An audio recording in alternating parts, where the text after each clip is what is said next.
Great. Well, good evening, everybody, and welcome to this meeting of the Environment Select Committee. I'm Councillor Tom Bennett, the Chair of the committee and chairing this evening's meeting. The event is being live streamed on YouTube, and members of the public and media, if they wish to, are welcome to watch the meeting remotely, as well as watch it on catch up at a later date. I'd like to welcome all of you to Committee Room 1, Kensington Town Hall, including everyone who might be watching on YouTube. Before we proceed with the meeting, I'd ask members and anyone in the audience to make sure your mobile phones are on silent. And then we will start, as we always do, with 72-second silence to remember those who lost their lives in the Grenfell tragedy.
Thank you very much.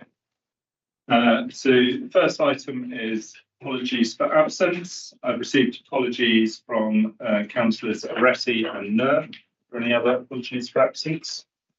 Item 2 is declarations of interest. Does any member have an interest they wish to declare? No. Item 3 is minutes of the meeting held on the 4th of December 2023. That was circulated in advance to members. Everyone happy for me to sign off those minutes? Is that agreed? Agreed, yeah.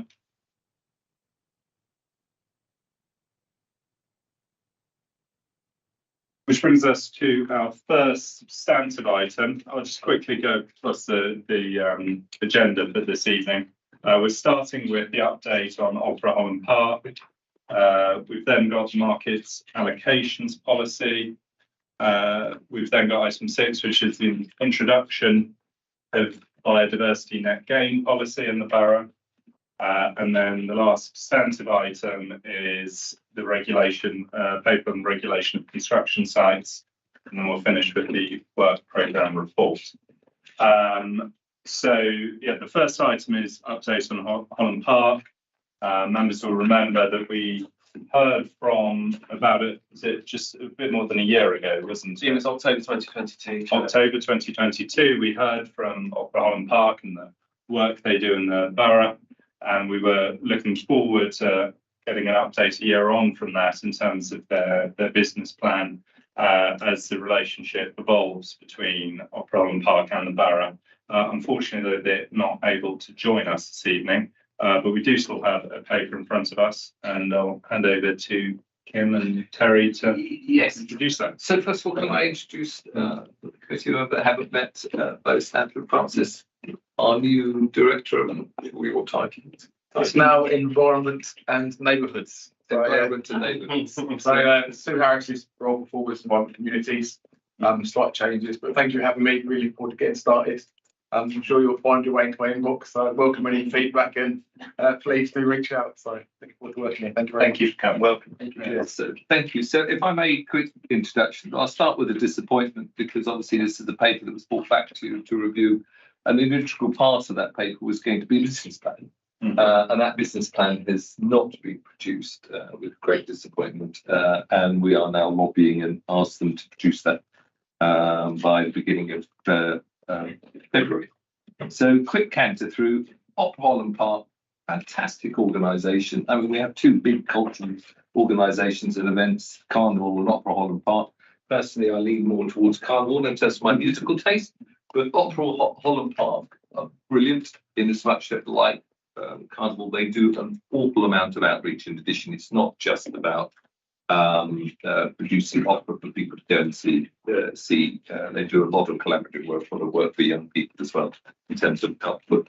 So they have a 25-year lease on the space in front of Opera Holland Park, but they also occupy, without an agreement, a number of other bits and pieces throughout the borough, and that's something that we would very much like to tidy up with them when we've got the business plan with them. And so 2015, this is in the report, there was a period given till September 23 for them to come up with a financially viability organisation, and that's obviously the business plan that we're waiting to see. The objective being giving them financial independence, and that's something which, as I say, we're encouraging them to do. It's in fairness to them, along with all other organisations, they didn't foresee COVID and the impact that had on their organisation, and I'm sure that's going to create a delay in them in their overall business plan. There are a couple of options set out here, which are not really for decision, but would be useful to have comments from you. One which obviously is extending the current 2-year to September for a couple of other years to allow them to actually get themselves into that position. The other alternative is to stick to the original intention and start charging for the space that they use and occupy. But I'm very happy. I'm looking to my left and my right if there's any other points that I missed or you think we should be highlighted. Otherwise, we can go straight to questions. Just to say, in that confirmation today from Opera Holland Park, they will be providing their business plan by the 1st of February. So that review then can take place, just to give you some reassurance that they are in communication with us. Yeah. And they do apologise that they can't be here tonight, but there's quite serious circumstances where they can't be. Okay. Thank you. Colleagues, who would like to start? Yes, a moment. Yeah, just I would like to ask Oliver, when you contact them and actually they're gonna submit something in February, did they mention what the obstacles that they're facing and that they couldn't come here tonight? Yeah, so there's some personal reasons whilst the chief exec can't make it. And unfortunately, they did have their finance director passed away just before Christmas, so that's kind of delayed the whole process. But yeah, so they are willing, they're aware that they need to work with us, so they have given us the reassurance that at the end of this month we will be working with them. So as Councillor Taylor-Smith ironed out, discussed that there are the two options to say, okay, let's look at the business plan, let's see what assets they are using on the council, how they can be incorporated into the business plan, or at least we've got kind of a roadmap moving forward to say, okay, whether it's next year or the year after, they will have to be financially independent. I think, sorry, just going to add in a little comment in terms of your question about some of the financial impact that they've had, as we mentioned, in terms of the impact as far as COVID. You know, they rely very much on third-party support in order to put their productions on, and the operating costs are quite high. I mean, for instance, the awning that they put in front of the building, which we have a requirement that that's put up and taken down every season. That process on its own is about £400,000 to do that. You know, so it's quite high production costs for them, and these are all things we need to explore. How realistic is it that an organisation like that can ever achieve genuine financial independence? So I'm trying to think of similar arts organisations around the country. Like the Royal Opera House. Yeah. That's an example, actually. They are dependent in state funding. Yes. That's my concern, I suppose, is that we don't end up in a position where actually we are, in effect, having to support this in a substantial form of many years to come. I don't think there's an objection. It's in our borough, it's a valuable asset. Some form of funding then potentially acceptable. But I think it's us or bust.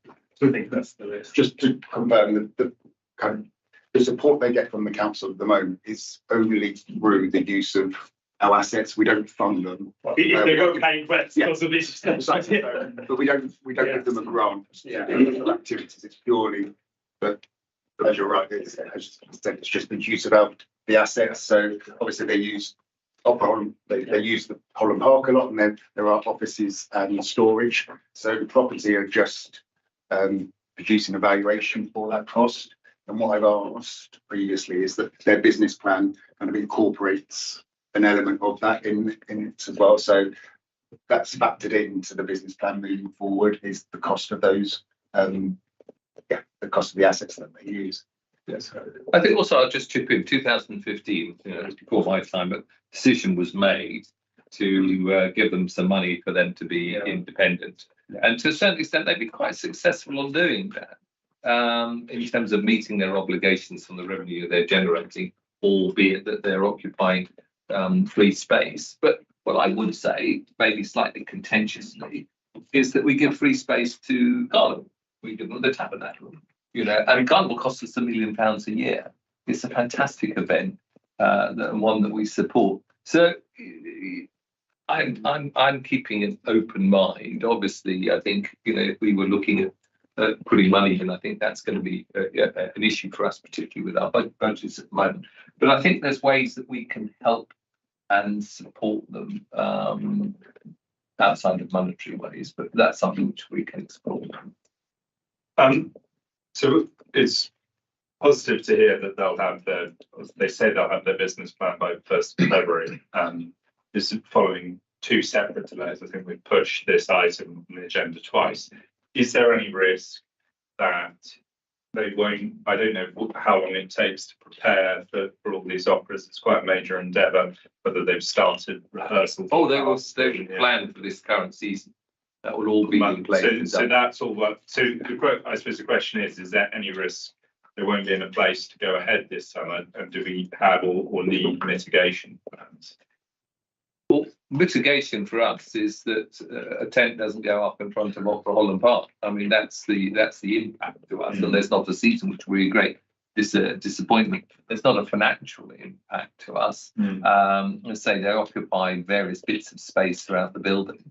You know, which would at nil rent, but again, the impact is not a difference in terms of revenue. Yeah, it does think more mitigation in terms of allowing someone else to put on not something at that scale, but something during the time. But given the I think that would preparation times, maybe that's already not. It would be pretty difficult to do. As I say, the creation of the space where they perform, you know, costs hundreds of thousands of pounds and a lot of planning in order to do it. So it's not something, unless somebody could get a sustainable income flow from that. Yeah. But I think then obviously we would be very careful about what alternative use it could be. So it's a park, and it's a much loved park. So as far as we know, though, although there's been significant delays with the business plan in terms of planning for next season, that's going ahead. Yeah, they're going ahead. I met with the chairman and chief executive beginning of December, and I'm scheduled to meet them quite soon. And they were going off to Japan because they're getting sponsorship and collaborative work with Kabuki Theatre. So they're still very much involved in terms of the programme, and they've already started advertising the programme of operas they're going to be doing for this current year. So all indications are that although we haven't got a financial plan, they've got a way of paying their bills. Yeah. And there's, as Kim said, there's a few meetings in the diaries for next week and the week after as well, where we can interrogate their plans for this year a bit more and let the committee know if there are any concerns around running this year's events. But they certainly haven't been highlighted to us at this stage. Okay, that's good to hear. Colleagues, other questions on that? I want one other question. When the business plan does come forward, and we have to consider this question of do they go fully financially independent, or do we continue to subsidise through free space? How do we measure the relative value of the community work they do in our borough versus the ability to be financially independent? Well, we have a social investment approach on all of the reviews of our license. So there is a mechanism there to look at the outputs in terms of the outreach of what they're doing, how that then equates in terms of monetary value. There is a program I know that General Michael Blake instigated for doing that. So how that works, I'm not sure, but we will look at their outputs as we're now doing with all our property. Although it doesn't come under me anymore in terms of what the outputs. And we're doing the same with Carnival and Salaman. Okay, but we wouldn't, for example, put so much emphasis on the financial independence that would require them to cut back on working with local schools. I think that would be the last thing. I think certainly from our approach is going to be to get some form of return from the space that they're using. That is going to be my approach, and how we might support them in other ways to enable them to do that. It's red, which was the original. When you read the objectives of 2015, it was on the basis of getting them to a point in 23 that they would be able to start paying a rent. So, and that's something which obviously I still see as our objective. Yeah. Okay. Well, I think that's very fair. I mean, I don't know if members agree with me, but my view is that the emphasis should be first and foremost on making sure they're making a contribution to the borough in terms of giving borough children exposure and experience in the arts, and then the financial is sort of the second. If we bring this back, we can maybe expand. I obviously it wasn't been posted the last when they came and spoke to you before, but the current paper doesn't really go into the extensive work that they do in terms of community benefit. But we did hear a lot of that back in October 22. Yeah, well, I think it would probably be a good idea if we could get an update after they come back with the business plan, and once your department's had the to put some thoughts around what the steps forward are, and we probably won't bring it back to committee, but if you could circulate that with us and give us the opportunity to give our thoughts on that, that'd be much appreciated. Any other questions? No? In which case, well, thank you very much. We now move on to the next item, which is the markets allocation policy. So I'll hand over in just one moment, but just for everyone's benefit, as you know, we have a lot of markets, very successful markets in the borough, and so we thought with a new policy being written in terms of how we allocate those markets, the wait list process, etc., it would be a good idea to bring that to committee for us to take a look at. But over to you. Yeah, again, I'll start with a little bit of an apology. In as much that obviously there was this online survey that was done in 2021 referred to in the report, and we are looking to go out in the spring with a revised draft of standard conditions and market policy, and that is not contained within the pack in terms of what we're wanting to do on that. There's still some discussions going on in terms of that approach. So again, I start like with on part. I start, that this is being awarded the best outdoor market in 2023. It is a fantastic market, 350 stalls, and run by a very, very small team. And that's something which we're reviewing at the moment because I think it might well be understaffed. It's also probably the least expensive market in London. To the benefit at the moment, I was going to say I used to have 108 markets in a previous life. So I'm a great lover of markets and I understand markets. And Bo, again, is a black belt in markets from his work. Maybe you'd like to expand in terms of the market. So obviously I've come from Newham, I'm not if you're aware. Queen's Market is kind of one of the largest kind of markets in East London, and a lot of similar parallels. Run under the same kind of legal framework. Port Road Market, the markets in the boroughs, we've said are kind of unique, really kind of national and certainly of London significance. It's just about ensuring that we've got the policies and procedures in place to make sure we retain what's good about them, that they support the wide aspirations of the community and the council, and make sure they're in an organised way. A key part of that, market traders are really organised and have a really clear view of what they think makes a good market. And what's really good to see is that without consultation, they've been involved as part of the process. But I'm sure Terry can provide some more detail about their actual feedback. But this is an opportunity for you to review what the proposed conditions are. Some of them are really detailed. So we're looking at things like paternity leave, or use of agents, but that's really important in that space because really running a market in this context is about an individual trader that's independent and they're running it as a stall, not as a kind of franchise business. So paperwork's there.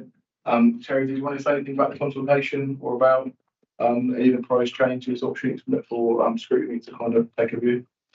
Yeah, I suppose we're reviewing this just to add a bit of clarity and transparency to the process as well. And that's been highlighted by, I think, a number of residents and some of the retail units, also some of the traders as well. So it's about trying to make it as open and transparent process as possible. So it's a really clear kind of process that people have to do. All the new pictures are advertised. You can bid for those. There's a set criteria around what you need to achieve in order to be considered for that.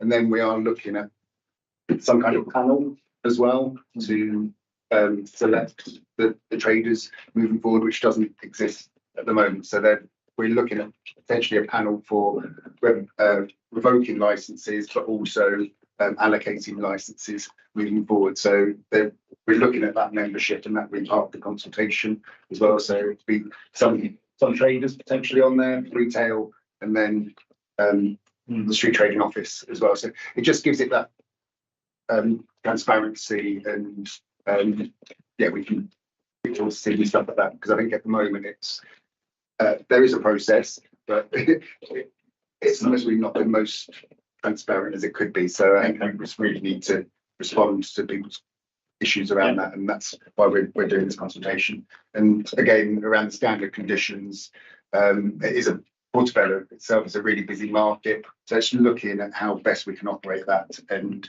there's certain things around pitch sizes and stuff which are quite live issues, and lots of different views on that. So it's listening to people and seeing how best we can take that forward, and whether we do a range of pitch sizes and stuff.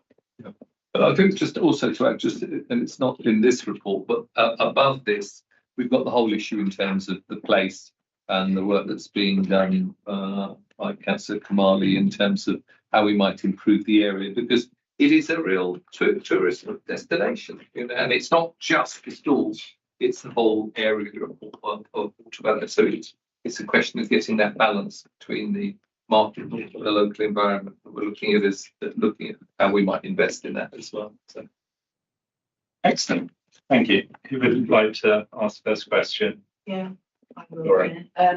So just how often and who does the sort of checks on making sure that they are actually adhering to the rules? Because it's all very well and good us updating it and making it more whatever, but who actually does it, how often, and is it a big problem? Does it do things go wrong regularly?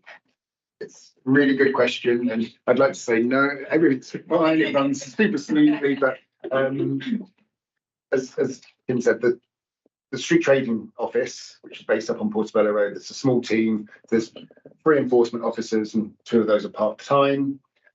So they do look at the standard conditions and make sure, and the license, and make sure that that is enforced. We have the market manager as well, who also does that as well. But there's a lot of negotiating I can put between the traders and the enforcement teams and residents and businesses as well. So it's quite a dynamic setting, and they try to manage, just use common sense as well in the management of the market, which has to be applied. But you do need a basic set of standard conditions and kind of rules, and they have been quite tough over the last few months around sizes of pitches, stuff like that, because if it is causing obstruction, then you do need to act on that as well. So they've been issuing warning letters, but then if that doesn't work, then it does go down the FPN route.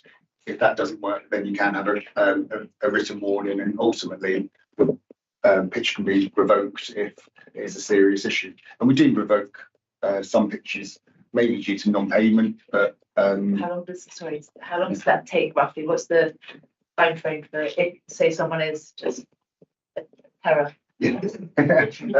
Really good question. And it is a case by case basis, so it's hard to say. It can be quite drawn out because we want to try and work with that trader and make sure that they operate as well as well as they should. But it can take anything up to like 6 months plus to and the legislation around it is quite tight, so we've really got to follow the process, otherwise we are at risk of it not being able to revoke licenses. I mean, just to interject, I mean, I got shouted at the market trading meeting I went to because I talked about it all being a question of carrot and stick.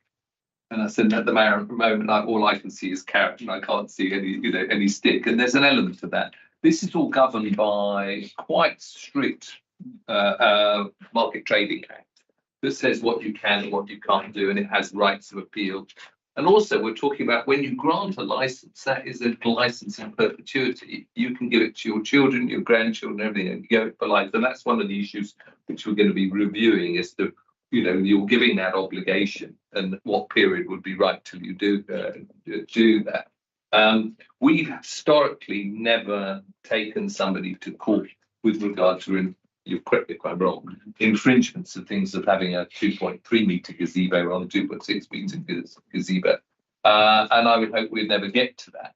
I think on the whole issue of one of the things where a large number of people are not compliant with agreements because they're using a slightly larger gazebo. But when you walk down Portobello Road, I'm not sure that a 3 metre gazebo is a problem. It is a problem in certain areas of the market where the pavements are quite narrow, and we're going to obviously have to curate that.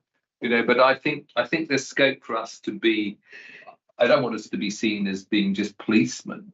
I want us to see more as ambassadors because it is a great market and we want to keep promoting it.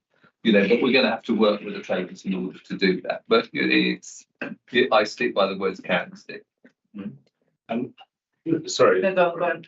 No. I was going to I have another question, but it's not actually directly Okay. follow up.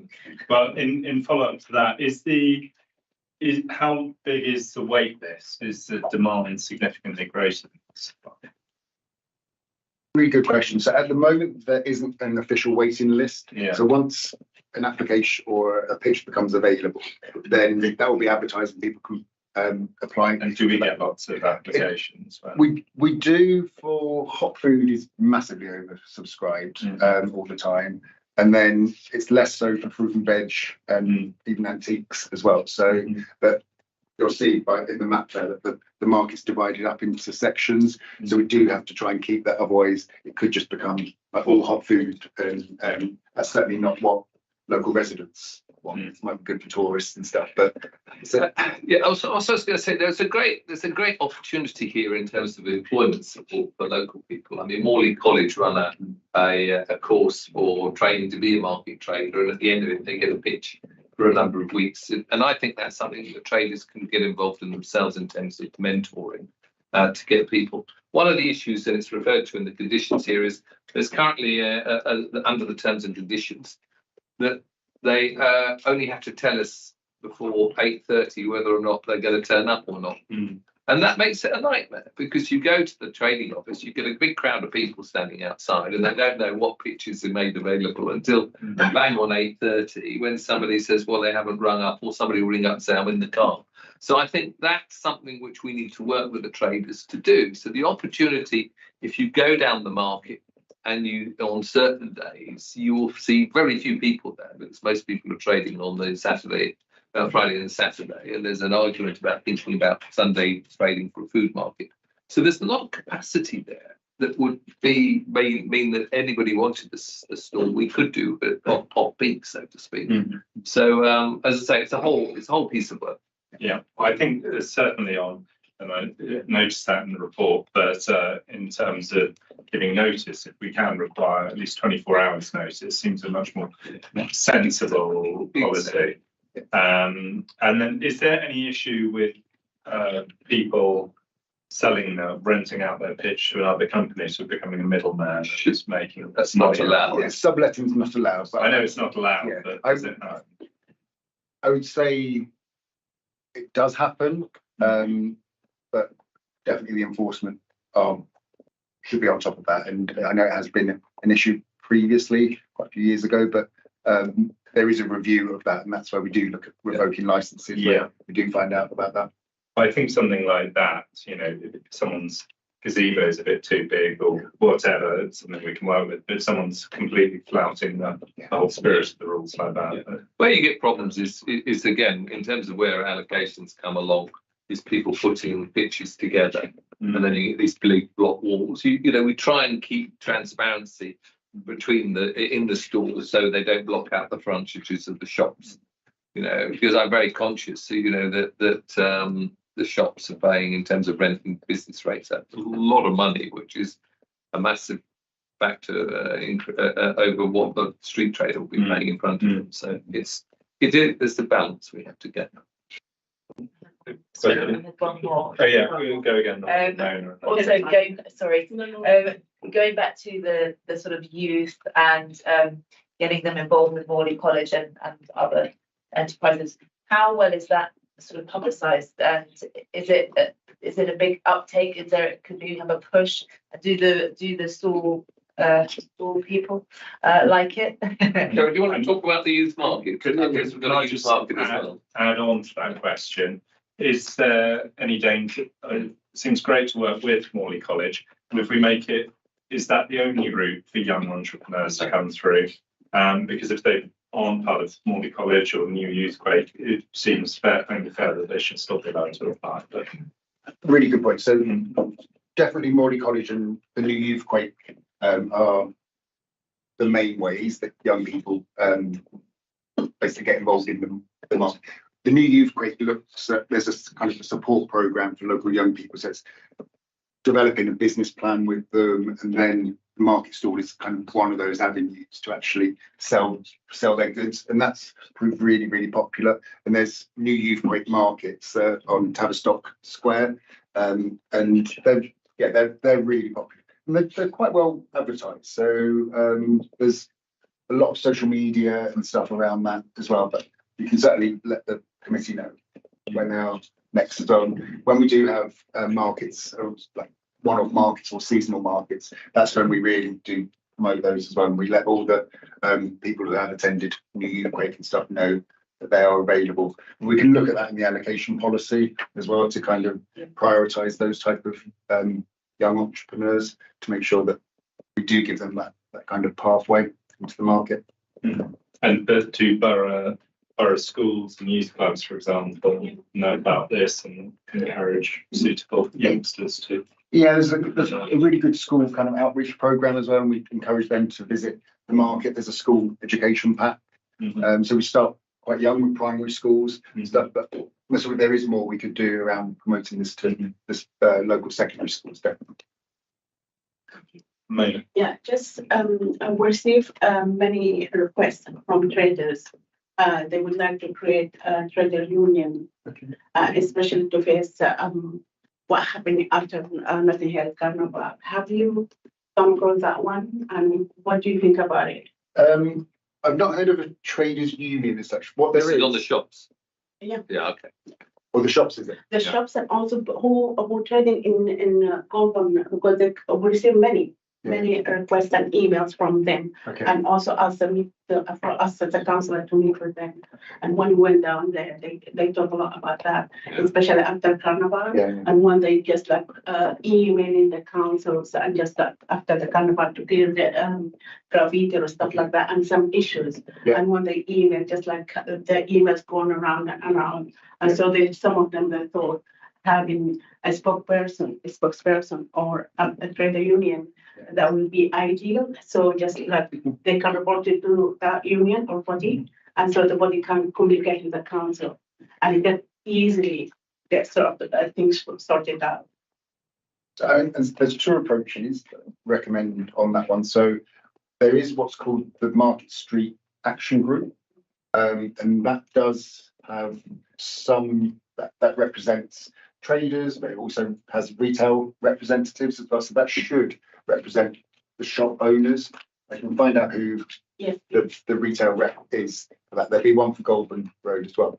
But in terms of Carnival, what we're doing this year is doing much more engagement with the community as well. It's mainly aimed at residents. I think we could easily do some kind of business workshop as well. So before Carnival, it's sit down with the businesses and just say what are the issues, or explain what's going on, just hear what they have to say, and then hopefully we can try and work up some actions or mitigation around what their concerns are. Because if it's only a meeting, we've actually got more resource to assist than we have previously. So yeah, if that would help, then I'm happy to organise some kind of business meeting around Carnival.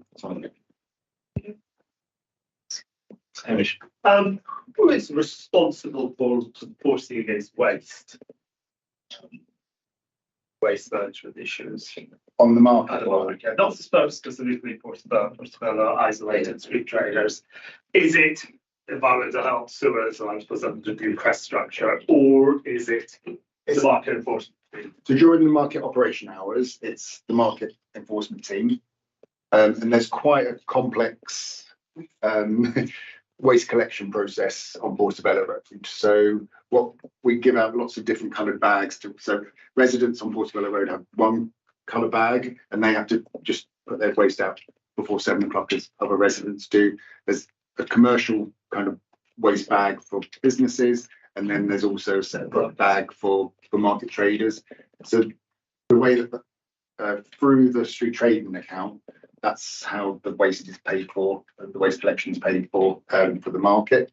But in terms of enforcement, again, the enforcement officers that we have working at the street trading office, they should be doing the waste enforcement as well as the market enforcement. So they look at all the enforcement on that whole market for Portobello and Goldman Road. So if it's a waste issue, there's another kind of enforcement issue, they should take action. And when the market isn't operating, then it reverts back to what's now known as the street enforcement committee.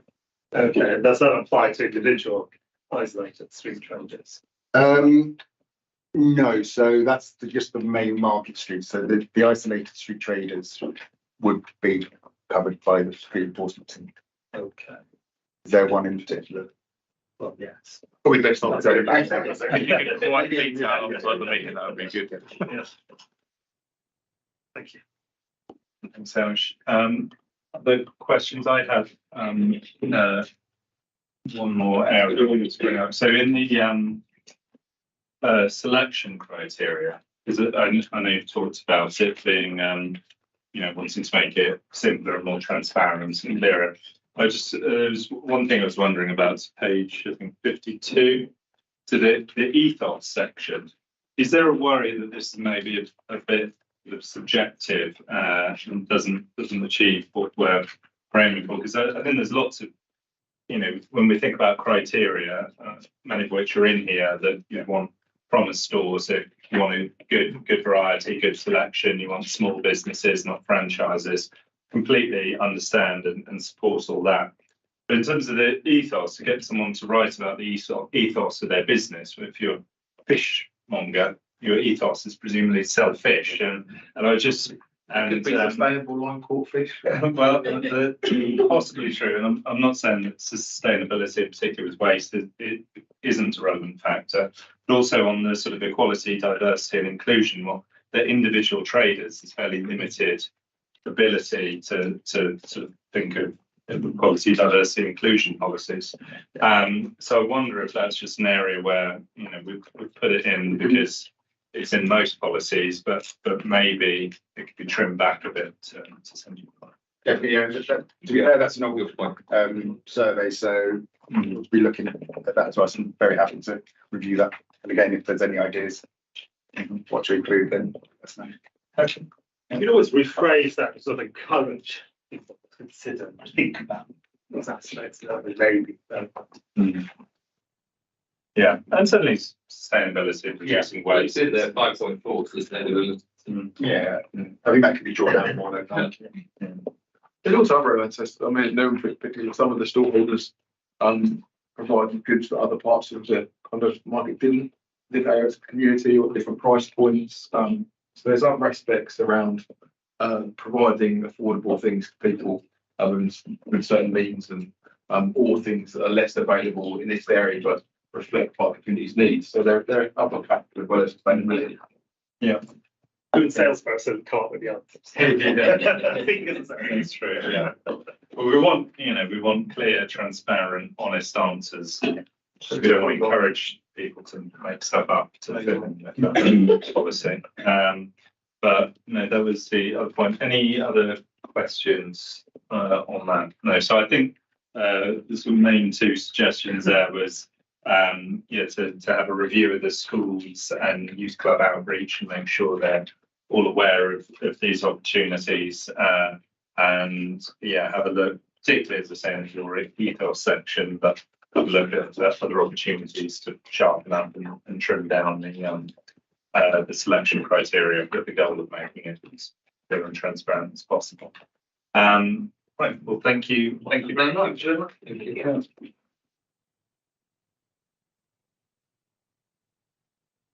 Right, we now move on to the introduction of biodiversity net gain, item 6.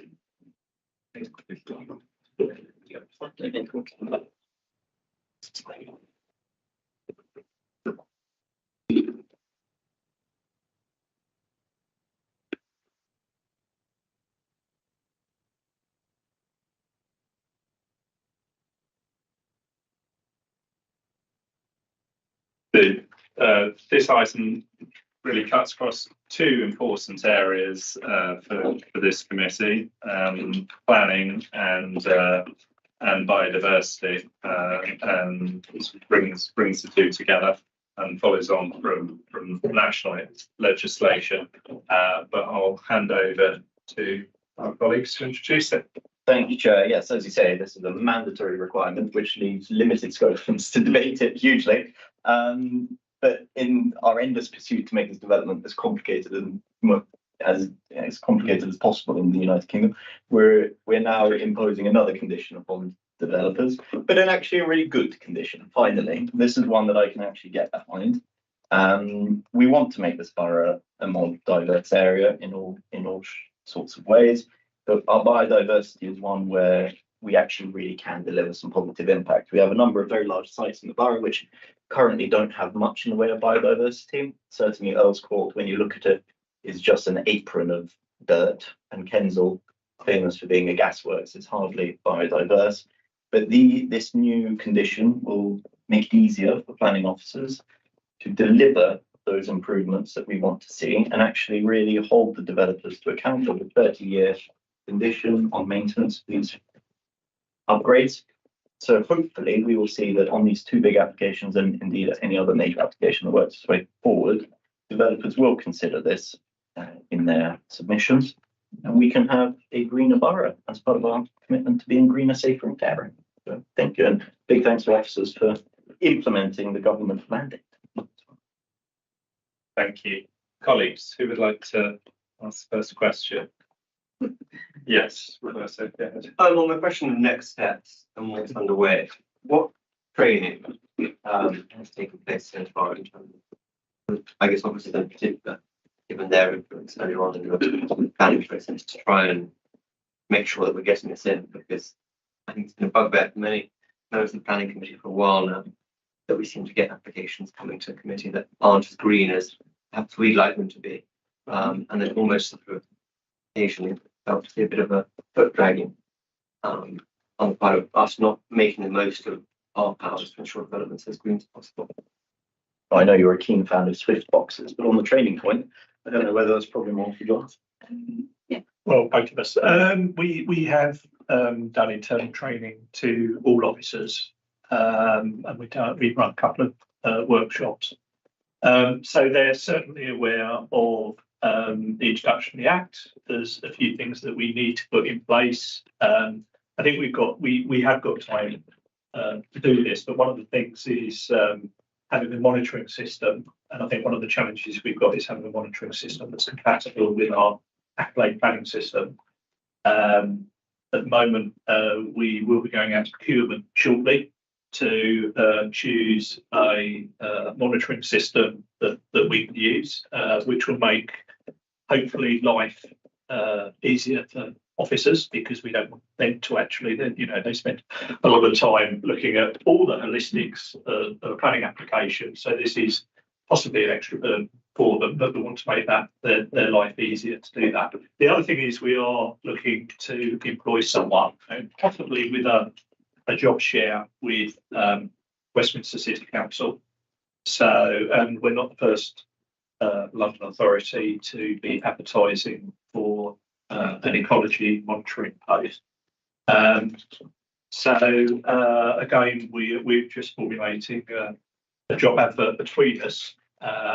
It will sit within Alice's ecology department, but basically that officer will be serving planning department, and I think again that will make life easier, because when it comes to sort of making sure that we've got a monitoring system in place, it's being deployed properly, offering advice to officers, having someone in post to be able to offer that advice will be a huge advantage. I think it's going to start slowly. Obviously, smaller applications won't come in till April. We were expecting the government to announce a date for the act to come in this month. I gather that may have been delayed, so I think we're now talking next month, but we're just watching this space. But I think we're okay at the moment to start. Yeah, they haven't specified. It's currently still stating January without a specific start date. We have flagged, or rather planning has flagged, which major developments they're anticipating in the next few months coming in. I think Canal Side being the first one that's coming that falls under a time frame. But yeah, so we've delivered basic training, and then planning colleagues are creating a new sort of standard sort of check. Yeah, we have a standard condition, and then there's a standard conditions that will go with it, because obviously this has got a lifetime of 30 years of monitoring. So again, there's quite a lot of information has been put out. So it's not that we are sort of operating in a vacuum here. All local planning authorities are subject to this. Clearly, in Kensington and Chelsea, it's probably going to be quite different to a rural authority. Looking at open space. I think, as it says in the report, there's a presumption that it will be delivered on site. I think we're confident that that can be done. If it can be robustly demonstrated that's not possible, then you can offset. We would like to see that within the borough. Obviously, with the shortage of appropriate land, that may be difficult. There's a couple of sites that possibly could be used in the north of the borough, but I think the slight challenge there is that it's dependent on landowners. So, if a landowner has the expectation that actually their site can be used for something that's obviously going to probably gain the more in terms of monetary gain, they may not be too receptive to looking at it for curating it for biodiversity. So we have to see on that one, and then if you're not doing that, then you can actually sort of buy biodiversity units, which could be provided elsewhere. I think certainly our intention is that we would be looking, I think, for biodiversity to be provided on sites within the borough. It will be quite different, so say different in dense urban areas. Very quickly, if I can. Yeah. So I guess two things just on the first thing would be talking about land. Would garden squares, for example, obviously privately owned development was happening nearby, would that be an option for us to look at? It could Them be, planting in but the you garden? need to demonstrate that it delivers valuable biodiversity net gain. So it has to be there. There's a calculator to calculate sort of what the net gain is, which looks at all different types of habitats. So, for example, in a sort of typical garden square, sort of lawn and perennial, it would need to be a significant habitat addition. Our borough-wide habitat survey last year, where we looked at most of the parks and larger open spaces, all the sink sites, our surveyors included whether there was opportunity to add biodiversity net gain, and for most of the sites there just isn't because of the capacity of the parks and the current sort of multiple uses of green space. There's not that opportunity to add actual value. And just then secondly, quickly, if there weren't space in the borough and you're looking elsewhere, what would this process be? Would it be you'd find somewhere in the country that would become our sort of biodiversity place where we plant a load of, plant forests type thing, and that would be where we send away the trees? Fly up Scotland. Yeah, well, or would it be, or how would you? Yeah. There's a couple of different ways you can go about it. So there is a distance multiplier, so it incentivises delivering within our borough. And then as a developer looks further and further outside the borough, the biodiversity units are worth less and less. So that's national guidance. That's national guidance. So a developer can find a site within the borough, and we're going to be sort of scoping what opportunities there might be from land that we own or land that we're part of, or sort of TfL opportunities, so they can find a site and then they contact a landowner. If the developer already owns other land in the borough where they can deliver those off-site, they can deliver it on their own land. That's not part of the development, or they deliver out of borough. And so all three of those options require the developer to find a supplier. So there's a private market of brokers selling, or landowners that would sell biodiversity units credits. They then sign over, so they form a legal agreement with the landowner.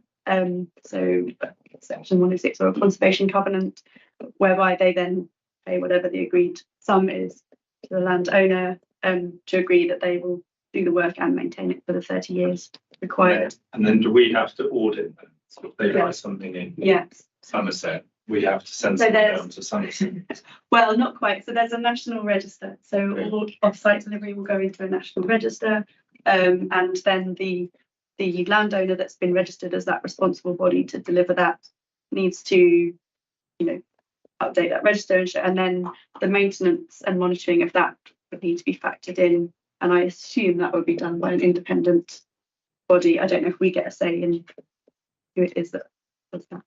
I'm not sure for off-site delivery. Yeah, I just I'll go to you in 1 second. I just wanted to follow on in terms of do we have to set out what our own local biodiversity goals are? Because as you say, it's going to be quite different in our borough compared to a rural authority. Is it just about more greening of their particular species? I'm sure if Councillor Rossi was here, talked about peacocks in Holland Park. But are there particular goals? Yes, so we have the Biodiversity Action Plan, which has 84 actions for the next 4 years now. So that's got specific targets. So when I reviewed planning applications, and we've had 8 applications now that have submitted their biodiversity net gain plans, even though it wasn't a requirement in the last year. We have targets that we can steer developers towards, sort of pollinator friendly, native mixed planting, all those sorts of things. But the developers, as long as they can show that they've provided 10% and they've met the other conditions. So, for example, if a habitat is being destroyed, it has to be replaced as a like for like or like for better value habitat. If they are within a certain distance of the canal or the river, they have to provide a BNG quota for that for the water bodies as well.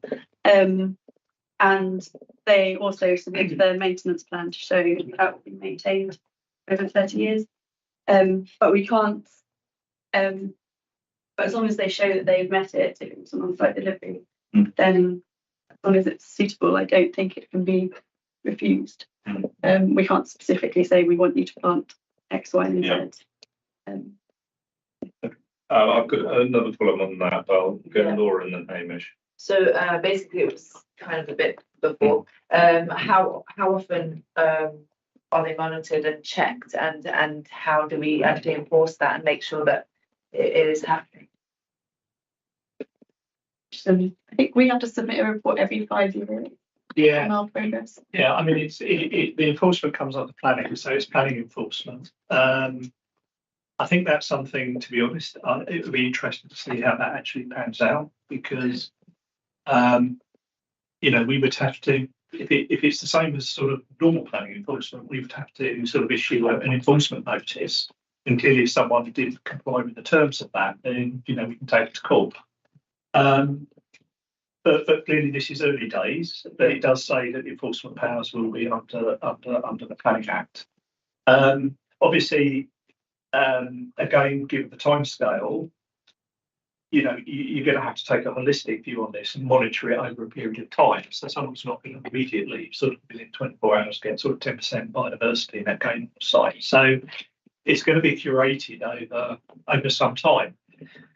That clearly, given the time period, does create challenges. I mean, who's going to look at 30 years to see how this works? But I think the idea is that, you know, that it is monitored and that we do look at that, and every so often we will check it. I think probably enforcement's probably more likely if someone's just ignored it, to be honest, and hasn't complied with it, because it has to be a condition. But going back to what you just said, how often would you recommend checking it then, and how often would you, you know, because there has to come a point, obviously, that you would do enforcement, but how often and how many times before the next step comes into play? But I would have said you said 5 years. Well, we have to submit a report to I think DEFRA every 5 years Right. on our progress and in BNG delivery. So I assume it will be the 5 year time frame. I'm not sure if I've seen the exact required monitoring period. But another thing to consider is that although planning officers would be doing the enforcement, the actual visiting the site and checking what's there needs to be carried out by a suitably qualified ecologist that can understand what they're seeing and assess the habitat condition. And so the sort of cost of that, I think, would be It's met by the developer. developer. Yeah, it's met by the developer. They have to pay the cost of monitoring, so it would be cost neutral to us from that point of view. I still don't quite have an answer to that I'm happy with.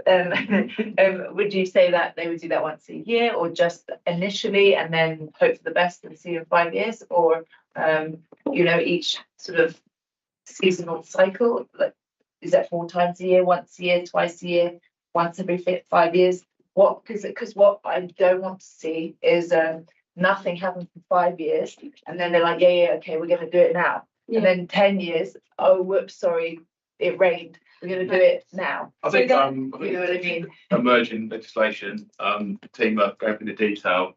We'll be writing a 5 year report, so it'll be at least in that time frame. Would you be happy with the response in writing back? Yeah, sure. Is that okay? I mean, the developers have to. Can we just do a response in writing back? We'll confirm the details. I just want to make sure that that is covered in that. I think it's a really good point, Yeah. actually. So. Thank you. And I mean, I would just wonder, as part of that, whether DEFRA had thought through the implications, because if you have to keep on monitoring everything every year over 30 years, 29 years from now, there's going to be a huge amount of monitoring that has to be taken place. That's right. Can't blame government for increasing employment. Anyway, yeah, we look forward to reporting that. Hamish. Thank you, Chair. What is there to prevent a developer from just buying biodiversity credits? That's the last case solution. So they have to have proved that they have exhausted all other opportunities. What's the legal status then of that biodiversity game plan? Do they have to submit one in order for the application to be legal? Yes. Okay, and that sort of breaks down the hierarchy as well. We will be able to challenge them if they say, oh, we're just going to buy credits. No. So they have to submit. They can't. DEFRA has created a template for the biodiversity game plan, which all developers will fill out, which shows, you know, are you delivering on site? Yes, no. Or details off site? Yes, no. And if it's off site, you have to prove that you've contacted at least, I think it's 3 independent landowners to show the market rates and that sort of thing. And if it's eventually universally for the credits system, then you need to provide evidence as to what you've done with that route. But in planning terms, that's what I'm trying to understand, what could be the state, let's say as a developer, I just submit that game plan, say, just going to buy a credit. I submit that, or I attempt to submit that with the planning application. Would they still, in principle, be able to do that and take it to committee and ask the committee? I'm trying to understand legally, what is the status of that document? Or can we actually say, no, we're not going to even register the application? It's doesn't actually, happen to follow it's that actually provided process. by condition. So at the end of it, but the condition will say you can't commence development till such time Until the authority has approved it.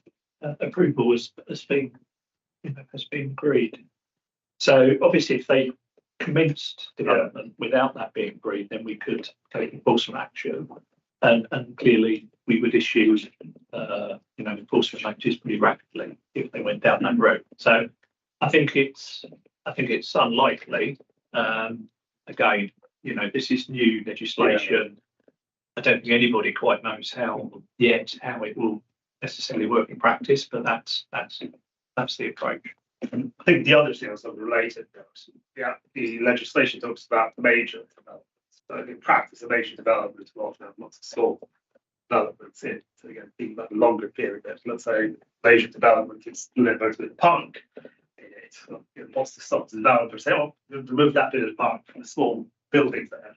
So strictly speaking, that planning application will be resulting in a net loss, but you won't require them to submit any kind of bypass in that game. With that. Now you'd assume in the long term, if you are doing monitoring on the overall site, that would sort of still be identified, but there would be far fewer grounds to then reject that smaller application of biodiversity. By its emerging legislation. The smaller sites would come into force from April. So if it was a smaller development submitted subsequently within a larger development, parking a larger development, then they would still have to meet, and their BNG calculations would register that net loss. So it would apply even to householder. No, not to an individual household. No. But how does that work exactly? How's that defined? Is it to size? The exemption are individual householders, self-bill, exemption. I think a very possible way that I would use to get around this. Script the site before you do the application. presumably. Interestingly, so there is the Environment Act allows you to consider the site condition from January 2020 if there's been some, significant degradation of habitat. With how far can we go in making this simple as possible, especially for smaller developers? Because a one-page bullet point list saying I planted 2 trees and I installed a Swift box is much more valuable than a consultant-produced 100-page report that costs them £5,000 and explains why actually doing very little is legally within the legislation. So we obviously want to encourage people not to pay lots of money to consultants, spend that money on just putting in some trees and Swift box or whatever else. How can we push them down that route? I think in terms of sort of additional paperwork and consultancy work, because an application would already have to do preliminary ecological assessment, ecological impact assessments, and so it's really just lifting that and putting it into this form. Okay. And the biodiversity net gain assessment, like I said, 7 applications that I reviewed in this last year have submitted it anyway, even though it wasn't a requirement. So it's the extra work of the metric calculation, which would be their ecological consultant would just do that as part of the package of work, presumably. And then they submit. So they submit the spreadsheet, the DEFRA spreadsheet metric. They submit their biodiversity form that they filled out in the DEFRA template, and then they also need to submit a management and monitoring plan. And that's the required documents. Is it helpful for us to have a publicly available document that says, this is what Swift box is worth, this is what tree is worth. I'm afraid it's worth nothing. Sorry. Ask for as many as possible. You can ask for as many Swift boxes as you like, but I'm afraid they don't count. Well, okay. So the the ecological consultants that a developer would actually be engaged with have that information. It's all available as part of the metric. Anyway, Yeah. so. Because the ecologist will look at a habitat, so look at if there's no grass, they assess the condition, they take the area, they put it in the metric, put the condition in, and it spews out sort of how much that's worth. I have one more question, but does anyone else? Yes, reverse it. Well, I just on that point then, about soap boxes. I'd just be interested in knowing what counts as being. So what counts is habitats, so but not sort of habitat enhancements like bird boxes, bat boxes, swift boxes, bug hotels, they don't count. But on the ground habitats, trees, hedges, grassland, ponds, they all count. So there are 3 different measures of the metric. So there's those sorts of habitats that are calculated by area. There's linear habitats, so that's hedgerows, and then there's water bodies. So if you're adjacent to a water body, you need to provide a 10% BNG of that water body. So if one wanted to create a habitat. If you wanted to create a habitat for Swift and you wanted it to count as a BNG, you should but you couldn't really put up a tree for a Swift. Because they tend to nest in root. Yeah. Surely that is the You would, habitat. well, yeah. There are other ways to encourage. Yeah, you would encourage it as part of the design of the bill. And so to think something like that, obviously, I mean, I guess my first response, as part of the training and everything we're doing, fine, it's not part of BMG. What I would like to see is that encouraged in developments where it's possible and appropriate. Yes, I mean, when I review and provide ecological comments on planning applications, suggest integrated bat boxes, integrated tip boxes in areas of the boroughs where it's appropriate. Yeah, you're doing that.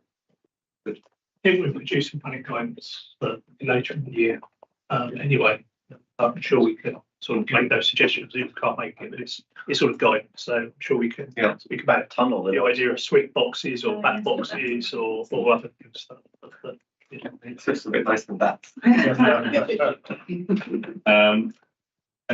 Yes, Hamish. In terms of assessing the plans, will it need a role of this new officer to essentially assess them all as they come in? With that, how resources it's going to come? Yeah. Okay. Yes, I think so. Yeah. And we think that's reasonable. Yeah, because that officer, I think one of the challenges we've got is that appointing an officer just for this role, they've got to be, sort of have a professional background in ecology, and it's quite difficult to appoint a full-time ecologist. So that's partly why we're looking at a job share, because we don't necessarily see this as a full-time role, but albeit that we do see it as an important role. So that's what we're exploring at the moment. We're confident this isn't going to create further delays for applications. I know speaking to someone in a different local authority, not ours, but they were demolishing a building which was going to involve the removal of bats. So they needed to provide a plan to say how they were going to house that bats, and they submitted the plan. The person who was supposed to assess it was on leave for 6 months, so their planning application just got delayed for 6 months. I mean, that's nothing to do with BNG. That's already a standard requirement. No, I know, but this is another thing which needs to be assessed by an expert, and one expert we're going to share and might need to go on leave at some point, might be ill, etc. But we're confident that how do we stop that from causing delays? Well, I guess I would be the other person with ecology training to assess those plans. Okay. That situation, there's an opportunity to train other planning officers to be able to review those initial. But as we said, it comes in as a condition after the planning application has been granted, and I think there's an 8-week response time. Okay. On it for the planning authorities. Okay. And then the final question I had was just about in-borough sites. So there's 2 mentioned in the report, but I just wonder whether there's an opportunity to include the Thames. I'm sure there are biodiversity improvements that could be made to the river, and we could work with other boroughs that border the Thames to include that as an option. Something we could look into. That's it. Anything else? Just on that, Yes. was it, I don't know who it was, I think it was Burberry, maybe I'm wrong. They had a whole almost like a tennis court or whatever, floating thing barge. Can we do something like that? That's cool, let's do it. Can I say no comment? With RBKC engraved. Sounds very worthwhile, but perhaps not biodiversity. Okay. Why laughing? I'm serious. Well, so I think we'll wrap up that paper there, but the points I'd noted was, yeah, we look forward to the Bristol response on the monitoring process and how we envisage that working. As much detail as you're able to provide at this point. I think it was mentioned that in the planning guidance coming out later in the year will include elements which aren't included in the biodiversity net gain. So it's later in the year, but we look forward to seeing that when the time comes. And then finally, just look into whether there's opportunities to work with other boroughs to include Thames as an area where people can contribute probably monetarily to improve biodiversity. Thank you very much.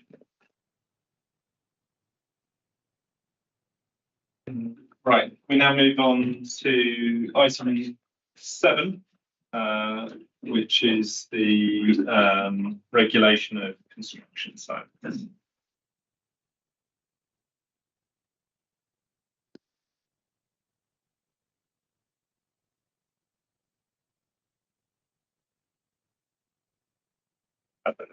Sorry, that's Julian Trill. Cheers. Thank you very much for joining us, Julian and Andrew. I'm sure members will agree regulation of construction sites is one of the areas we hear most frequently about from residents. So we're very keen as a committee to get this report and hear the latest plans of the department in improving the regulation of construction sites. Thank you very much for producing this paper and really over here to introduce it.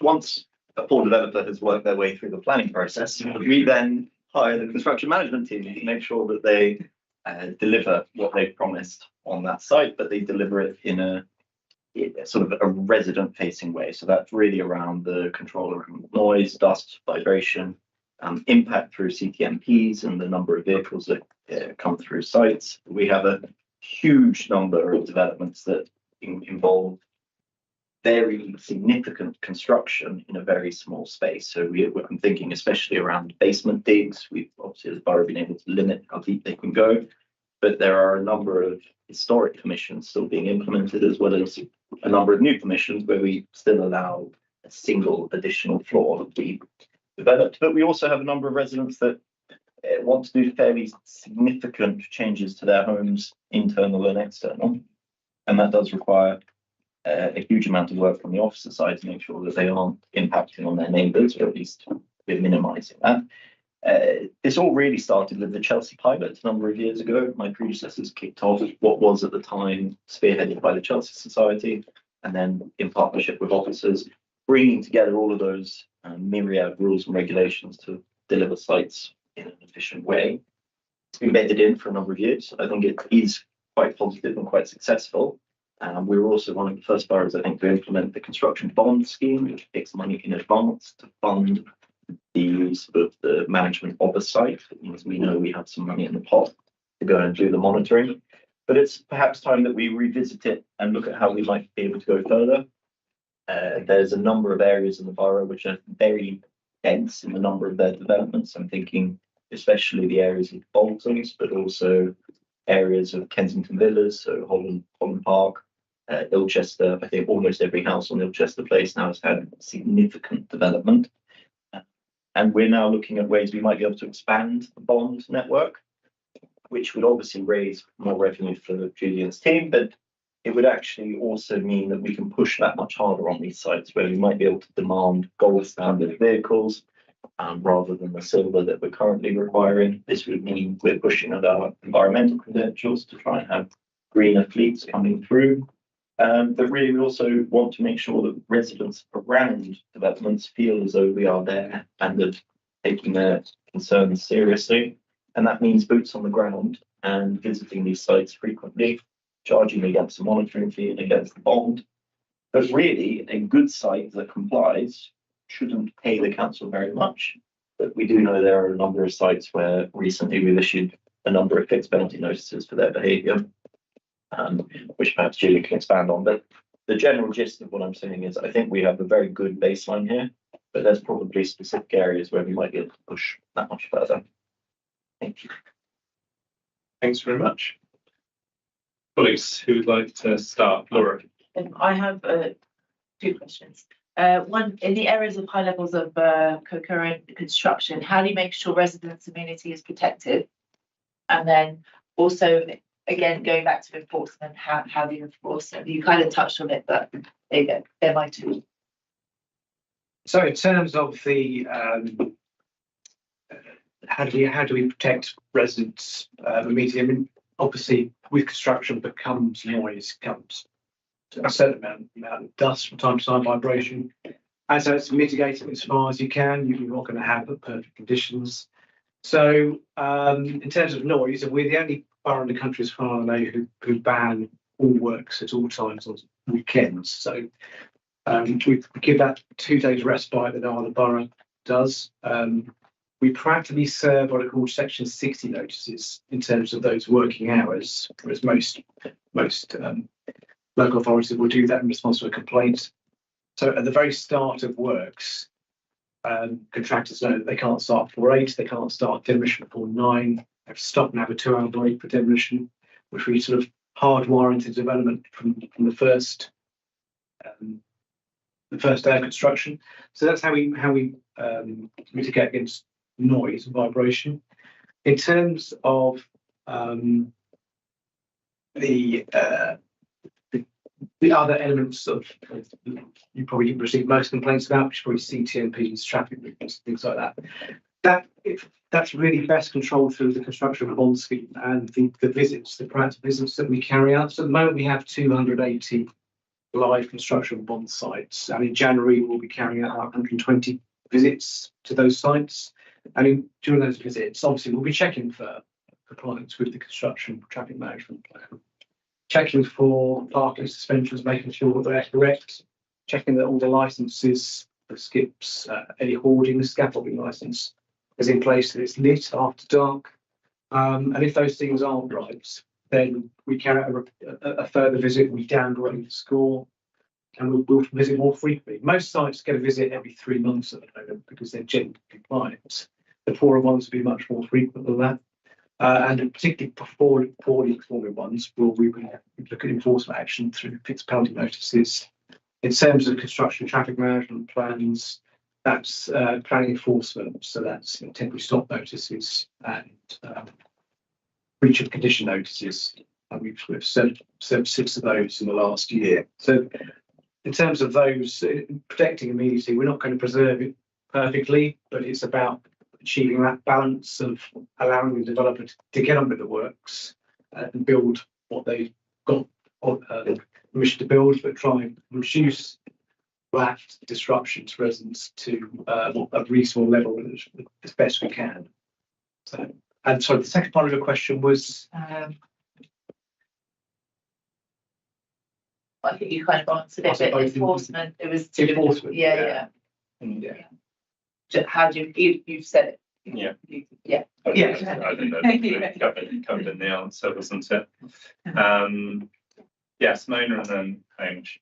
Yeah, I would like to ask about because in North Kensington, some towers have been under development for longer than 2 years, and I can see from the code of that construction there are some elements missing. Like I'll give you an example at their tower, and many elderly people there, and the development lasted nearly 4 years. And so many times we receive a complaint, or sometimes not a complaint, just asking for help, because just a lot of them they're affected by the dust, by the noise, and the poor communications. So I would like to see, in energetic one, just to develop this area. Want to look after our elderly people and or someone with disabilities and stuff like that. Because from here, I can see you have part of communication, but really in the ground, there's, I don't want to use a negative word, but we need to improve in this area. But when we still complain or there's a concern about such issue, we need this mechanism that you can improve it and you can listen more. Yeah, I think you come to one of the most fundamental and probably most overlooked areas of construction is that element of communication.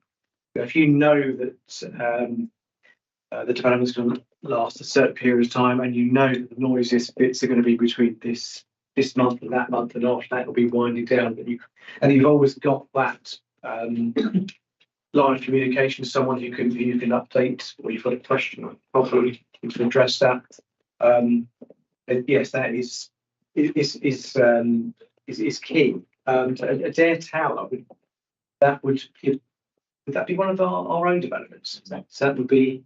So I would expect that they would have their own community comms team in place to deal with that kind of issue with residents, but obviously we take that. We have to come back to the council because the properties are belong to the council, but there's so many issues in that tower, and also we couldn't sort it out, and the tension between the council and us as a councillor and the developers really were heated. Because 4 years is a long period of time for people, a resident, just be captured in one building like that. So many issues internally, and also we have so many cases like elderly people with disability, and other people with a certain condition of illnesses. And really was so that for me as a councillor, I believe good communications also can ease the problems. And even after 4 years, it's still the issues carry on. Yes, I would like to see more mechanisms put into the communication side, and also liaison, because at that time as a councillor, we had to liaise with the council officers and also liaison officer from the developer, and where the communication failed. So what do we do at the moment in Yeah. terms of communication on sites like that? Well, for something like that, we would expect the developer or the councillor that is the promoter of the works to have their own sort of officer. So for the site that is quite close to their, I'm struggling to remember it, but they had their own. It was so similar development. They had their own on-site comms officer who would deal with any rather than coming to the noise team or the construction management team to complain about something, they got their own point of contact saying that I've got this problem with this site, or could you address this? And for all those large developments, that's what we would expect. And do local residents know that that's the person they need to go to? It should always be on the site border. Okay. So those something like the Adair Tower, you would expect mail drops and weekly updates, monthly updates, perhaps a website. For the very large developments, so just say that Lots Road Power Station development, there is a website monthly. Gives regular. It's about the scale of development, but we should be adopting our own best practice for our own development, so we can obviously take that away and pick that up with Mackenzie Housing. Hamish. I sometimes get the feeling that some developers just have a budget line item for a number of FPNs that they might be expected to pay during the course of their development. I think the document actually touches on where the legislation limits the fines. It's probably cheaper just to pay FPN for actually hire pay for its inspection. But are we confident we're using the existing legislation in the best way possible, using all the powers that we can? Are we showing enough temporary stops? For example, we'll refer to examples of several that we can go into about. Some developers clearly feel that they can just ignore these issues, ignore residents, pay the fines, and all will be well. I mean, as an example, just to add on to that, is there any way of blacklisting construction companies who regularly flout the rules? Builders used to be scared of working in RBKC. A number of builders that refused to take jobs on because we were very tough. I think the whip needs to crack a little bit harder. I think there's resourcing that's required to do that, which is why we're exploring potentially sort of super zones or super bonds or areas where we can have almost a permanent staff member assigned to an area because there's enough work going on there. But I agree with you. I suspect, given the fine levels, certainly parking now, people just, it's cheaper. You get all day parking for £65, or you have to keep moving your vehicle around every 4 hours. When there was a repeated breach of a legislation, we wouldn't issue FBNs. We'd prosecute ultimately if it's the same breach. So it's a slightly different implication there, big criminal prosecution. And the press went along with it. But no, I agree that it's a. Well, that is the resourcing to do that. Yeah, but the team, part of the regulatory services function, their experience in prosecutions across the piece. So, correct if I'm wrong, Jim, we would obviously we wouldn't issue an FBN and then flight them. It would be a couple of FBNs and prosecution. So let's take a particular example. Outside on my road a couple of months ago, they suspended some bays to put up scaffolding for 2 or 3 days, but the scaffolding lorry was there every day for 2 weeks. What would have happened there? Would it got a parking fine each day? There are quite a lot of exceptions to sort of parking regulations when it comes to particularly construction vehicles. So you can park a scaffolding lorry on a single yellow for 40 minutes without any kind, and as long as you're constantly loading and unloading. And you can park in residence bay without suspending it for 20 minutes. Yeah, I think there's also, I recall something that there is, unlimited parking. You can double park in some instances if there's nowhere for you to park. Now, if your site is governed by a construction traffic management plan, that will be a different matter because you'll have sat out there that during the course of the development, we will be suspending 3 bays for this part of the project, 2 bays for this part of the project will be given license for that. But for the smaller works that you're perhaps describing there with the scaffolding up, CTMP won't apply, so they'll just rock up if there's not a parking bay. Was that more medium-sized works? So it's the Wallingdale School, I think, for example. That's going to work. Calculus issues. Yeah. I think a temporary stopping didn't have the issue. That particular again. So are the parking, the scaffolding lorries there, they haven't suspended the bay. The parking officer speaks to the guy and the guy says to him, you can't give us a ticket, mate, because we're scaffolding and we're unloading, loading.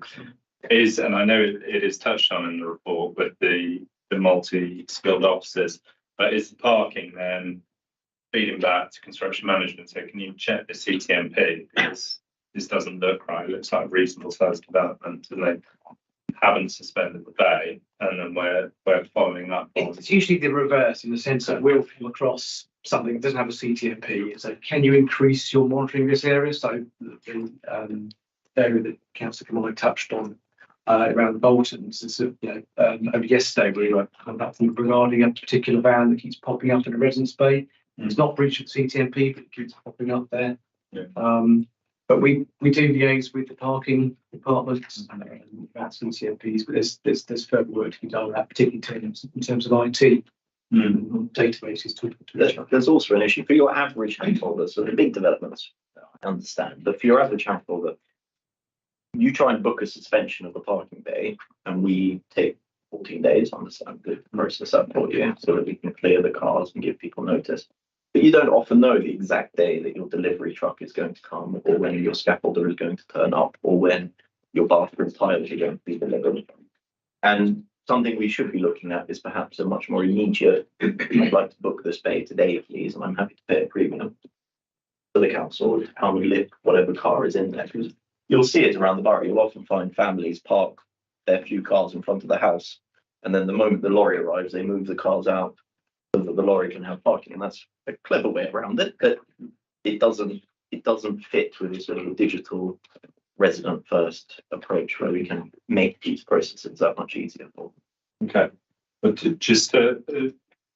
sorry to push on this point, but I think it's important to go back to Hamish's original point. What else is there within legislation to, not for honest mistakes, but for people who are deliberately and consistently flouting the rules? to disincentivize them to do that. For example, blacklisting firms, construction firms that keep doing that. Is that something? I need to take that away. Yeah. Can you answer now on that? That's fine. It's fine. I have, sorry, Yeah, Laura and then Yeah. Roberta. just, so most building sites have a time frame, right? Do they ever actually keep to them? Do they never have a time frame? There's no, the only time frame is in terms of starting works once planning permission's been granted, the 3 years within which we're supposed to commence works. Other than that, They never you can take as long as you like, and that's one of the frequent complaints that site's been going for 3 years. Yeah. We don't have any control of that. Is there a way that we could have some control of that? Because I feel like that seems a bit crazy. So the construction, that's why the construction bond is so, it's so unusual in UK to have this, that we are so far ahead of the others for this. And it does incentivize the builder to finish it, because the bond, the longer they have the bond, the longer we will spend against it. If they're there 2 years, we will spend twice as many visits. Yeah. And so it's something to encourage them to finish quickly. And it is an exam question so the construction site management plan is exam. Tell us how you're going to do this and how long it'll take, and then we'll use that to gauge how many visits we'll have. So, but ultimately, no, you can't require the developer to finish by a certain date. That's outside the scope of planning. Jago Williams in planning is looking at whether there's potential bylaw that we might be able to implement on sites which at least haven't been implemented properly or something like that. But it will be tricky. We will be at the front of London or perhaps scaling cost of suspending bays and something like that. If you're not completing within a reasonable time frame, we can at least charge them more money. Which again, all of that can come back into the bond because of this review period. That we can say, look, you're not managing it well. We have to come back more often. Yeah. So this whole thing is to use money to encourage them to behave properly. Yeah. I mean, obviously, the cost of parking suspensions is, just to suspend one bay for 1 year outside your house is £44,000, and that's more than we could ever charge in the bond scheme. So there are these sort of disparities between FPN levels, parking suspension levels, and the bond itself, which is a challenge. Yeah, cheaper to buy the builder's van, get a resi permit for it. Just two very quick ones. Firstly, the bond scheme, does that cover, for example, if the building was damaged, say they put well outside the property or the highway or anything like that? Would that be, does it, or would it be able to cover?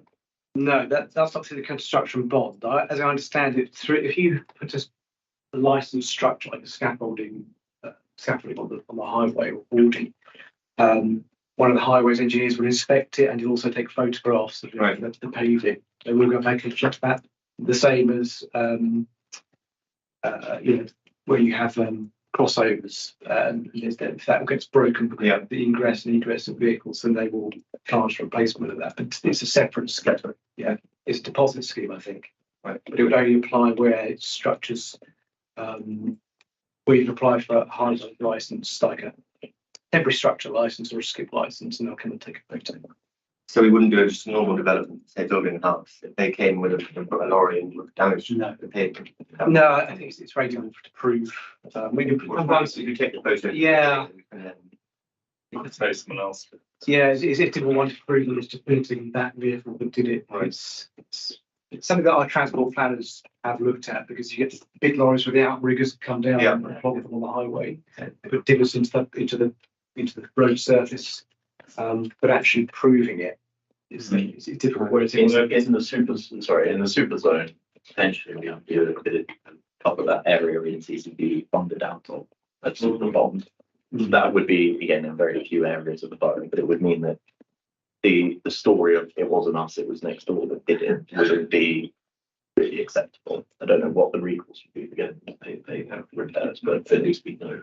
And secondly, I mean, just the nature of the bar, I think they obviously being central London, and the nature of those demographics mean that one of the complaints we get is that there's constant development.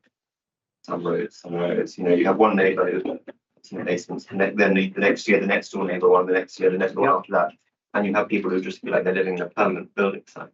Is there any way of taking a more, I guess, sort of holistic approach? I don't know whether you create break years or something where you can sort of say, you know, next, because of the amount of development, but next year, if you're planning application now, if you want to get something done, because next year, you know, we're going to sort of, in the same way that you do complex, yeah, exactly. You can't on this road because of the amount of just going on. You can't. Is there any way, I guess, within legislation or not currently? Right. I mean, I guess as Councillor Kamali alluded to, the time limit, that would be something that would perhaps could be explored then. Yeah. But I'm sure you get a lot of challenges to it. People say, I moved in, I want to start my works. You know, for you to tell me that I can't start my works, I've got to wait a year. So the answer, whenever anyone complains, is nothing we can do. Not currently. No, primary legislation perhaps would need to come in, or perhaps a bylaw. I don't know. Not at the moment. The only thing we have at the moment is through the CTMP process that we ask sites to try and work with other sites to coordinate deliveries.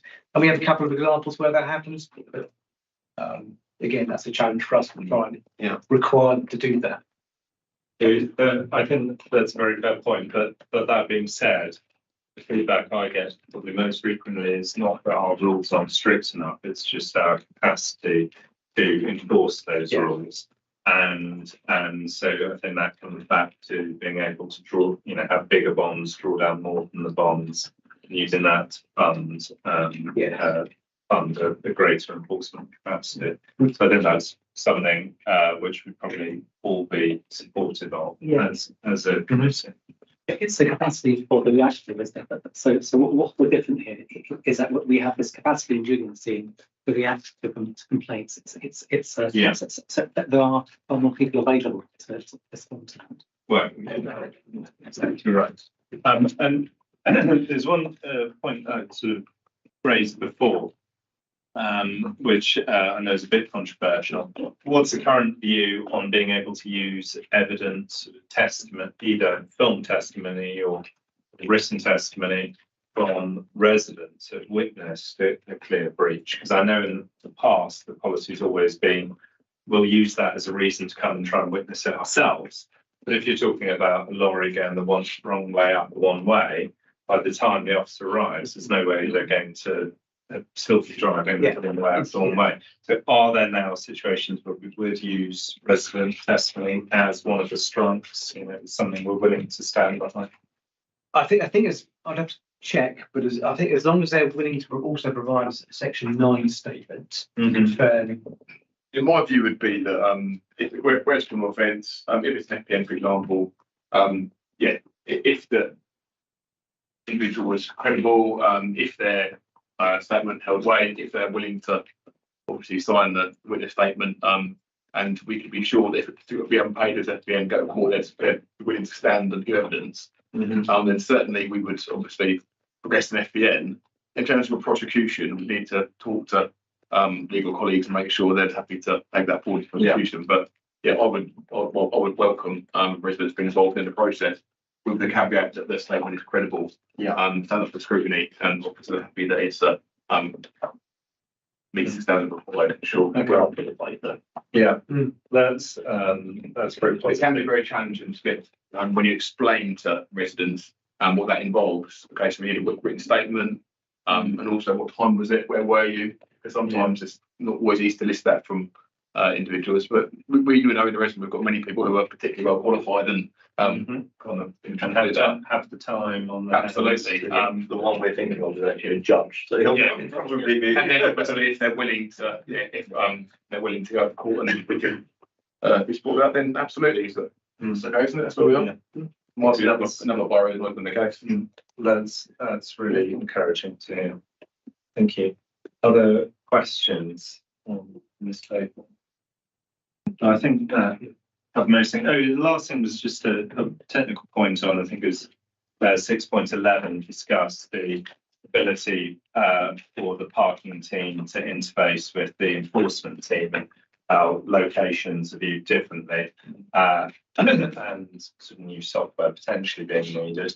But I just wonder whether there's a temporary workaround in terms of just recording in a text box, a sort of what 3 words thing that's an app anyone can download on their phone. You either get the grid reference or the what 3 words, and that could be a sort of temporary way to communicate a location between. And we have some sort of fairly Heath Robinson methods. Yeah. I think it's all quite primitive. But what I will say is, as well as us looking at a new database in environmental health, Highways licensing team is currently looking to go for a new system, and we've already told them what we want. Okay. PRN, and also parking suspensions are Yeah. currently looking at the early stages. And again, we said, let's think together what would work for you, what data would help, and what we want. And it could be a real game changer in terms of keeping on top of parking suspensions and licenses, making sure they're what they're supposed to be. Yeah, Chair, just so I know what you would want to make, do you want a report to come back with some of these ideas that we've been talking about today, or would you like us to incorporate them and move forward? Well, I think we would like an update. It's probably, our next meeting is March, and then it's into the end of the municipal year. So probably not an item, but yeah, a sort of report with some of the things we've discussed, and would be very useful. And I've made particular notes of sort of what's available to us in terms of blacklisting firms, what plans are around bonds and drawing down from bonds, what plans are, which I know you've raised around requiring gold vehicles or electric equipment where possible. And there was one other thing which escapes my mind right now, but Julian's got a long list there. yeah, okay. No, I didn't have time to write it down. So, and yeah, just the point we just discussed around accepting evidence from residents. If you could lay that out in that reports update as well, that would be very helpful. And it's not something we need next week, but in a month or so's time, I think that would be really helpful to have.